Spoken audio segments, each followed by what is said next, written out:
बेटे द्वारा पीटे जाने की शिकायत को लेकर अमृतसर के कोर्ट परिसर में पहुंचे बुजुर्ग दंपति अधिकारी को शिकायत दी।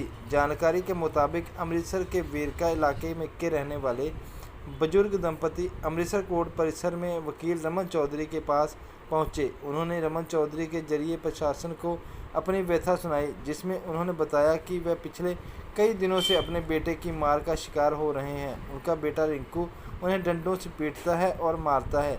इसकी शिकायत को लेकर वे आईडीसी व पुलिस कमिश्नर के पास पहुंचे थे। खबर आज तक से कुलदीप कुमार की रिपोर्ट। चौधरी एडवोकेट हैं और मैं डिस्ट्रिक्ट कोर्ट अमृतसर में एज ए लॉयर प्रैक्टिस करती हूँ और 8 साल हो गया मुझे प्रैक्टिस करते हुए। मैम, एक मामला आपके पास आया है, बुजुर्ग हैं। हाँ जी। वेरका का क्या है मामला पूरा और किस तरह से आप इसको हैंडल कर रहे हैं? जी, ये जो मामला है ये 70 इयर्स ओल्ड एज पर्सन है, मेरे पास आए, वाइफ एंड हस्बैंड है और इनके जो 3 बच्चे हैं, एक सबसे बड़ी बेटी है उसकी शादी हो रखी है, उसके बाद 2 बेटे हैं उनकी भी शादी हो रखी है और उनके 2 आगे बच्चे भी हैं। और जो सबसे छोटा बेटा है इनका जगदीश, वो इनको बहुत ज़्यादा परेशान करता है और उसकी वाइफ जो किरना है वो इनकी मार पिटाई भी करते हैं।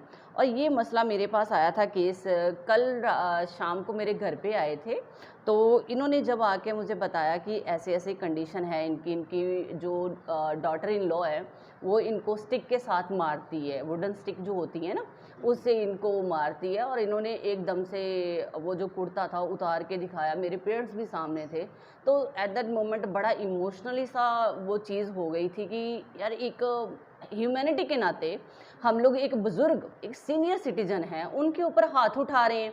और एक daughter in law as a daughter ही होती है और उसको तो आई डोंट थिंक सो कि हाथ उठाना चाहिए। और इतने साल हो गए मैरिज को, उनके भी आगे बच्चे हैं, ठीक है, आई थिंक मेरे ख्याल से इनके 10-15 साल हो गए हैं इनकी शादी को।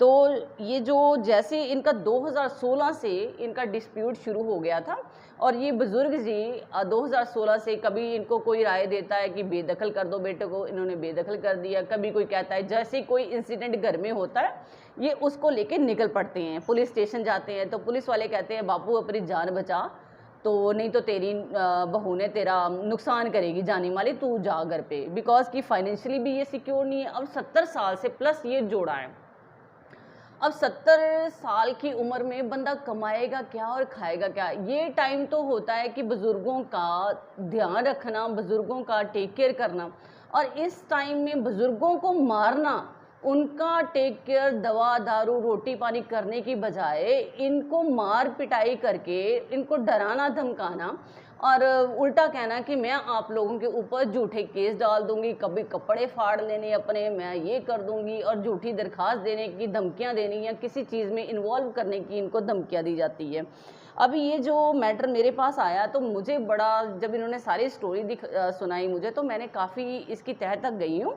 और एक इन्होंने पहले ही एडीसी होते थे यहाँ पे श्रीमान हिमांशु अग्रवाल जी, उनके पास भी इनका केस चला है, तो वहाँ पे भी मैंने देखा वो जो एप्लीकेशन है इनकी डिसमिस हो चुकी है due to, I don't think so कि मुझे उसकी तह तक अभी जाना है, मैं देख रही हूँ कि क्यों डिसमिस हुई है, अभी उसका ऑर्डर निकालना है। जो अल्टरनेटिव था जो मैंने देखा है ऑर्डर को, उसमें यही दिया गया है कि इनकी जो प्रीवियस 2020 की एप्लीकेशन थी वो डिसमिस हो चुकी है, और जो काफ़ी सारी एप्लीकेशन जो मतलब कि 2016 के बाद जितना इनका डिस्प्यूट है या उससे पहले का डिस्प्यूट है, पुलिस स्टेशन लगा लो, कोई पुलिस स्टेशन नहीं छोड़ा, कोई कमिश्नर ऑफिस नहीं छोड़ा इन लोगों ने कि हमारी जान माल की रक्षा की जाए, लेकिन किसी ने भी इनको सीरियसली लिया ही नहीं है। अब ये मेरे जैसे ही मेरे घर आए हैं तो इन्होंने मतलब मुझे कहने में भी शर्म आ रही है कि बुज़ुर्ग आदमी जब हमारे पैरों में हाथ लगाता है तो ये शर्म की बात है हमारे लिए कि सोसाइटी किस साइड जा रही है।